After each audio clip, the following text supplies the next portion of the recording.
Like this problem, for example. You have a cylindrical tungsten rod, length is given, its diameter is given, and we want to know what its length turns to if there's a 5,100 kilogram mass that's hung from the end of it, and Young's modulus is given. Well, let's solve it. Well, I'm going to imagine this is my rod, and there's a weight hanging there, and that weight exerts a force, and that force is equal to m times g. And as that force acts on it, it's going to get longer. So it's going to grow by some length that's delta L. There's my rod now grown in length because of the force. Well, what I want to find is delta L, and that's in the equation for Young's modulus. Young's modulus is defined as F times L divided by area times delta L. Since I have the radius of this thing, I can find area. Length is given to me. Force I can figure out because it's mg, and so I should be able to solve this. What I really need to do is just isolate delta L because that's what I'm trying to find. So delta L is force times length divided by Young's modulus times area. Let's define a few of these things. First of all, force is equal to mg, and that's a 5,100 kilogram mass times our normal 9.80 meters per square second gravitational acceleration. And when you multiply those two together, your force is 49,980 newtons. So that's a pretty big force. Let's also find area. Well, area is pi times r squared because this is a cylindrical rod. This is a circular rod. It says that the diameter is equal to 5.00 millimeters.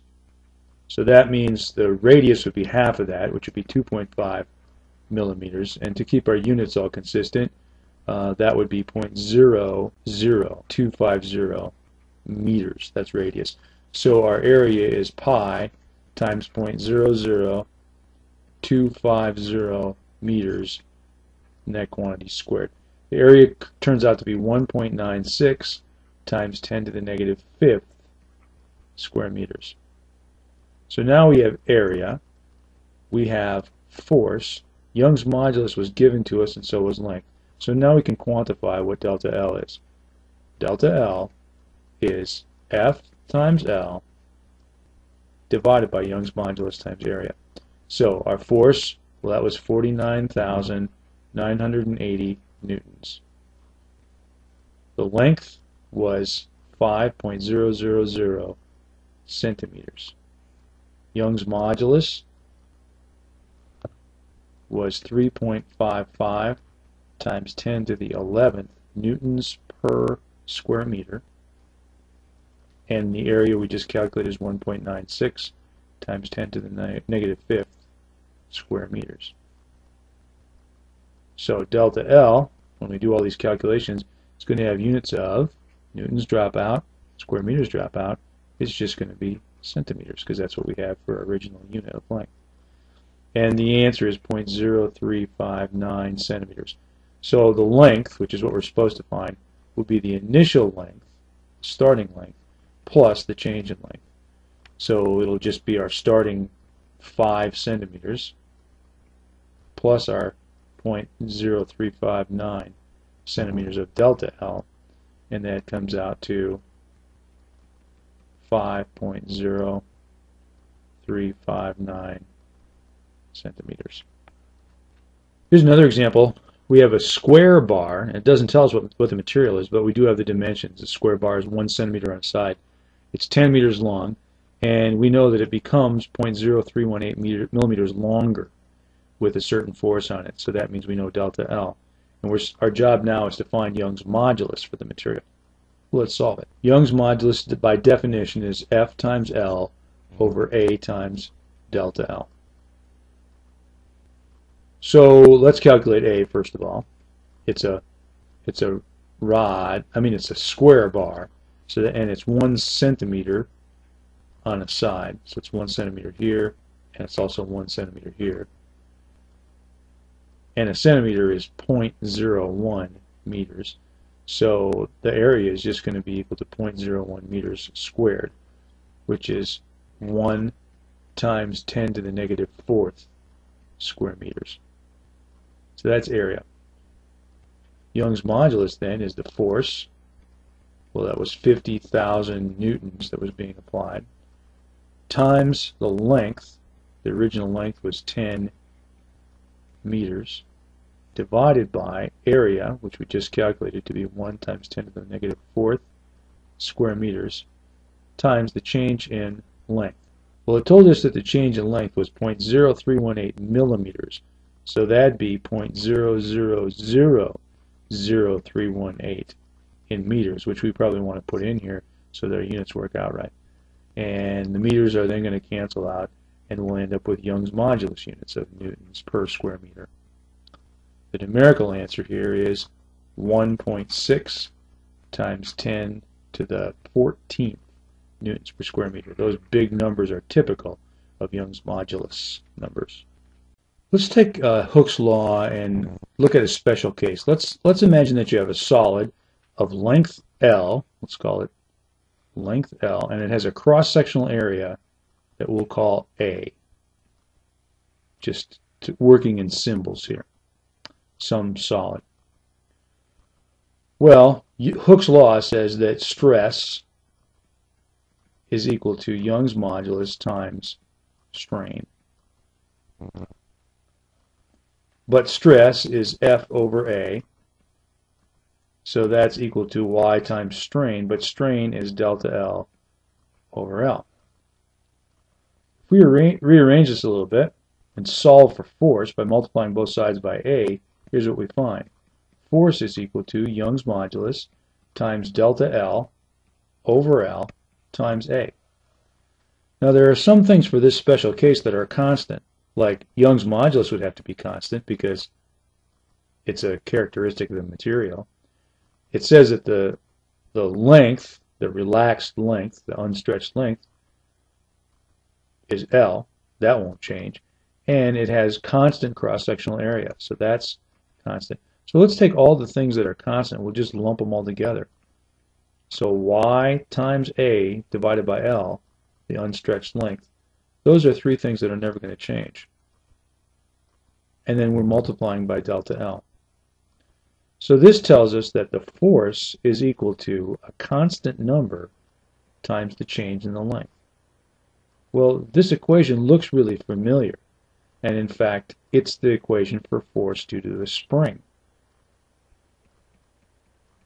F equals K times delta X, we said back then, but delta X and delta L could mean the same thing. So really, the spring equation was Hooke's law, just applied to a special case. And you might not think of a solid bar with constant cross-sectional area as being a spring, but it really is. It functions like a spring, as long as you don't go beyond the elastic limit of the material. One other thing that we should look at before we are done discussing solids is what happens to them when you heat them up. And it's very similar to what happens to liquids when you heat them up, except we can deal with only single dimensions at a time, too, with solids. One characteristic is that the length of a solid will increase in direct proportion to increasing temperature. So what that means is the change in length for a solid as a percentage of its original length, or as a fraction of its original length, is equal to a constant, we call this constant alpha, times the change in temperature. And this alpha here is called the coefficient of linear expansion. And it's going to have units that are going to be length over length times temperature, degrees C typically, or kelvins maybe. Well, if the lengths are given in the same terms, you could also say this is just 1 over degrees C, or 1 over kelvins.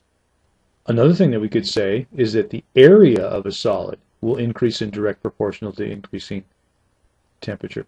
So delta A over A, where A is area, is equal to 2 times alpha, it turns out, times the change in temperature.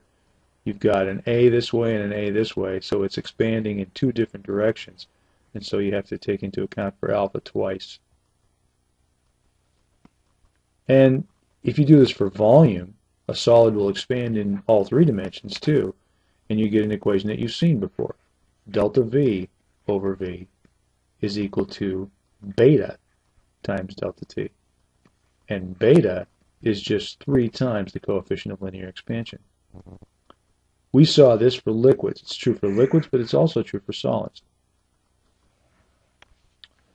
Well, here's an example that you could solve using the coefficient of linear expansion. You have a glass rod, its length is given, the temperature is given, a new temperature is given, hotter temp, and the coefficient of linear expansion is given, and the question is, what is its length? So here's the glass rod at 20 degrees C, and then it's going to go in an oven, and when its temperature heats up to 315 degrees C, it's going to get longer by some length delta L. And we know that this relationship holds true. Delta L over L is equal to alpha times delta T. So if we want to find delta L, just multiply both sides by L. So alpha, L times alpha times delta T is going to be the change in length. So we'll plug in the original length. It said it was 25.0000 centimeters. You need all those zeros because it's not going to change very much. Multiplied by alpha, now you're going to see why it doesn't change very much. Alpha was 3.3 times 10 to the negative 6th, and it's delta L's per degree C per L. Well, we're working in centimeters, so this is just going to be centimeters per centimeter degree C. And you can see that the centimeters just drop out of this. And then we're multiplying by the change in temperature. Well, it went from 20 degrees C up to 315 degrees C. So the difference, delta T, is 295 degrees C. So that's what I'm multiplying by here. All units drop out except the original unit of length.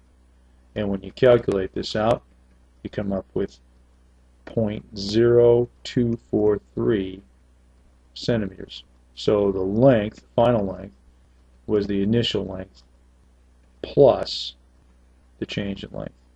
So our initial length was 25, and we changed by this amount, so it's going to be 25.0243 centimeters. That's the final length.